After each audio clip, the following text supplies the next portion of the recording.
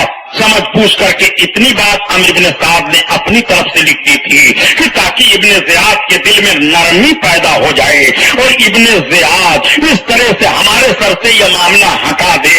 اس بات کو لے کر کے عمرو بن سعد نے اتنی غلط بات خط میں دے دی تھی، لیکن جب یہ خط ابن زیاد کے پاس پہنچا تو اس وقت ابن زیاد کے پاس شمر ذی الجوشن مردود موجود تھا، وہی کوڑی کتا جس کے تعلق سے اللہ کے حبیب نے ارشاد فرمایا تھا کہ میں نے دیکھا ہے کہ ایک کوڑی کتا میرے اہل بیت اطہار کے خون میں اپنا منہ ڈبو رہا ہے۔ شمر ذی الجوشن بیٹھا تھا، جب ابن زیاد کے پاس یہ خط پہنچا تو وہ بھی نرم دل ہوا، وہ بھی سوچنے لگا کہ معاملہ تو ٹھیک ہے کہ جب یزید کی بیعت کرنے کے لیے حسین ابن علی تیار ہیں تو سر پر کاہے معاملہ لیا جائے اور اپنے سر پر یہ بوجھ کیوں لیا جائے، ٹھیک ہے اجازت دے دی جائے۔ لیکن فوراً شمر ذی الجوشن بول پڑا، اس نے کہا پھر آپ کو کیا فائدہ ہوگا، آپ کو کیا سرخروئی حاصل ہوگی، پہلے آپ اپنی اطاعت کروائیے حسین ابن علی سے، تب آپ کے لیے کامیابی ہوگی۔ حسین ابن علی تو یوں ہی کہنا چاہتے ہیں یزید کے ساتھ، اس لیے ہماری رائے نہیں ہے۔ فوراً وہیں دنیا نے اس ظالم کو دھوکہ دے دیا، اس نے کہا ٹھیک ہے پھر کیا کیا جائے۔ شمر نے کہا یہ بھی میں نے سنا ہے کہ آج 3 رات سے مسلسل عمرو ابن سعد حسین ابن علی سے کربلا کے میدان میں رات کے وقت جا کر کے مل رہا ہے اور ساز و باز کر لیا ہے، اس لیے خطرہ ہے۔ ابن زیاد نے کہا تو شمر میں تمہیں پوری ذمہ داری دیتا ہوں کہ جا کر کے کہہ دو عمرو ابن سعد سے کہ جلدی جلدی اپنا کام تمام کرے، اگر کام تمام نہیں کرتا ہے تو وہ رائے کا کاغذ جو حکومت بننے کے لیے اس کو دے دیا گیا ہے وہ کاغذ واپس کر دے اور اس کی پوری ذمہ داری تم لے لو۔ شمر مردود یہ خط لے کر کے کربلا کے میدان میں پہنچ گیا، عمرو ابن سعد کو دیا۔ عمرو ابن سعد وہ خط تمہارے نام میں لے کر کے آیا ہوں۔ عمرو ابن سعد نے جب خط کو پڑھا تو اب عمرو ابن سعد کے ساتھ ایک ہی معاملہ رہ گیا تھا، یا تو وہ رائے کی حکومت کی لالچ چھوڑ دیں اور یا تو امام حسین پر تیر چلائیں، اپنے لشکریوں کو امام حسین پر چڑھنے کے لیے للکاریں اور اجازت دیں۔ عمرو ابن سعد نے ایک رات اپنے لشکریوں سے پوچھا تھا میرے فوجیوں یہ بتاؤ کیا امام حسین کے خلاف تلوار اٹھائی جائے تو تاریخ گواہ ہے کہ سارے لوگوں نے انکار کر دیا تھا کہ عمرو ابن سعد وہ نواسے رسول ہیں، شہزادے رسول ہیں، ان کے تعلق سے اس طرح کی باتیں نہ سوچی جائیں، مگر دیکھو دنیا کا بھوت ان کے سر پر کس طرح سے مسلط ہو رہا ہے۔ چنانچہ عمرو ابن سعد نے عصر کا وقت تھا، اپنے فوجیوں سے کہا کہ سارے لوگ عصر کی نماز ادا کر لو جلدی جلدی۔ ادھر یہ لوگ عصر کی نماز ادا کر رہے ہیں، ادھر امام حسین نے حضرت علی اکبر کو اشارہ کیا عصر کی اذان دو۔ مسلمانوں ادھر بھی عصر کی اذان ہو رہی ہے، ادھر بھی عصر کی اذان ہو رہی ہے، دونوں طرف نمازیں ہو رہی ہیں، سمجھ میں کچھ نہیں آتا اس عصر کی نماز کو کون سی نماز قرار دی جائے۔ ادھر بھی تو نماز پڑھی جا رہی ہے اور ادھر بھی تو نماز پڑھی جا رہی ہے، دونوں نمازوں کو سمجھو۔ ایک طرف نماز ادا کی جا رہی ہے مگر دنیا کی لالچ میں مقدس ہستی کو شہید کرنے کا پلان بھی بنایا جا رہا ہے، روح نماز کے خلاف جنگ کرنے کی تحریک بھی چلائی جا رہی ہے۔ دیکھو سمجھ میں نہیں آتا اہل عرفان اس نماز کا نام کیا رکھیں گے۔ حافظ الصلوات والصلاۃ الوسطیٰ وہ بھی عصر کی نماز ہے، دونوں طرف سے عصر کی نماز پڑھی جا رہی ہے۔ عصر کی نماز جلدی سے پڑھنے کے بعد عمرو بن سعد کے فوجی خیمے کی طرف بڑھے، تب تک حضرت عباس رضی اللہ تعالیٰ عنہ جو علمدار حسین تھے ان کی نگاہ پڑ جاتی ہے۔ آپ کہتے ہیں یہ سمجھ میں بات نہیں آ رہی ہے، لشکر ہماری طرف کیوں بڑھ رہی ہے، فوجی ہماری طرف کیوں آ رہے ہیں۔ اشارہ ہوا جا کر کے پوچھو ظہیر بن قیم اور حضرت مسلم بن اوسجا، حبیب بن مظاہر، یہ سب کے سب آگے بڑھے، حضرت عباس آگے بڑھے اور ان فوجیوں سے سوال کرنا شروع کیا تم لوگ آگے کیوں بڑھ رہے ہو، بات کیا ہے، کس لیے آ رہے ہو۔ کہا ہمارے سردار عمرو بن سعد نے بھیجا ہے۔ کہا عمرو بن سعد نے بھیجا ہے، کہا ہاں۔ کہا حملہ کرنے کے لیے اجازت دے دیا ہے، کہا ہاں۔ کہا ایک کام کرو پہلے رک جاؤ میں اپنے امام